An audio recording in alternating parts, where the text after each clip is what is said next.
Good evening and welcome to Pakistan Today News from our New York studio. I'm Victoria Lane. At least 11 people have been killed and 15 others injured in an overnight attack in Iran's central city of Mahalat, according to Iranian media. The strike targeted residential areas in Markazi province, where 3 housing units were directly hit by projectiles, causing extensive damage.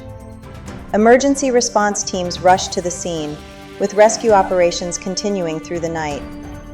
The attack comes amid rising regional tensions, with multiple strikes reported across different parts of Iran, raising further concerns about stability in the region. In a related development, 2 Chinese container ships have successfully passed through the Strait of Hormuz, according to ship tracking data. The vessels, operated by COSCO Shipping, exited the Gulf without incident. The CSCL Indian Ocean crossed the strategic waterway at approximately 0914 GMT, followed just 27 minutes later by the CSCL Arctic Ocean.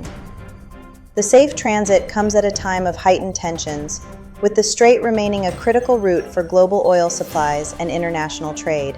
Meanwhile, Iran's ambassador to Pakistan, Reza Amiri Moghadam, has praised Islamabad's efforts to reduce tensions in the region.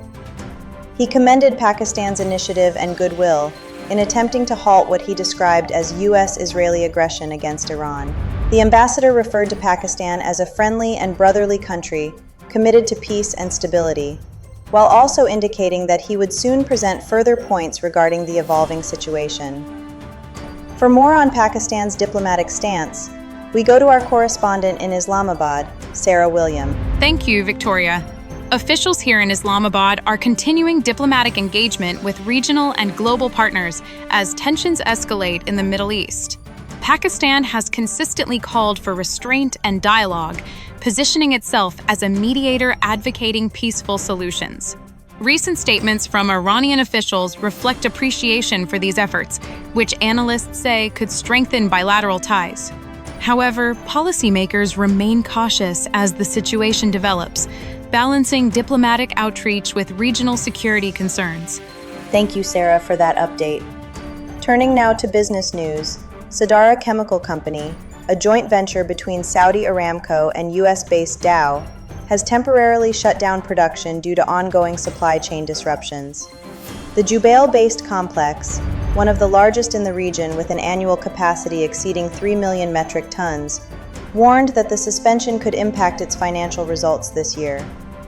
The company has stated it cannot yet estimate when operations will resume, citing both domestic and international factors affecting supply chains. In another key development, China and Pakistan have agreed to strengthen cooperation regarding the Iran situation.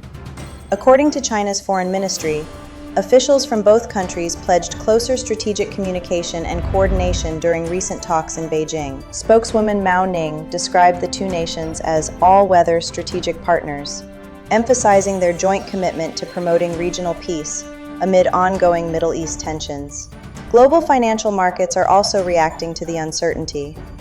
The US dollar is surging in Asia, marking its strongest monthly gain since July, as investors seek safe haven assets. Rising oil prices and fears of a potential global recession have weighed on most markets, while the dollar remains resilient. Reports suggest that US President Donald Trump may be willing to halt attacks on Iran without reopening the Strait of Hormuz, a move that has slightly eased crude oil prices, but left the dollar largely unaffected. And finally, French President Emmanuel Macron has arrived in Japan for talks, now heavily focused on the Middle East conflict. The visit, originally intended to address nuclear energy and space cooperation, has shifted toward finding coordinated responses to rising global tensions. Japan, which imports 95% of its oil from the Middle East, has already tapped into its strategic reserves to manage increasing fuel costs driven by the ongoing crisis. That's all for now. You're watching Pakistan Today News. I'm Victoria Lane.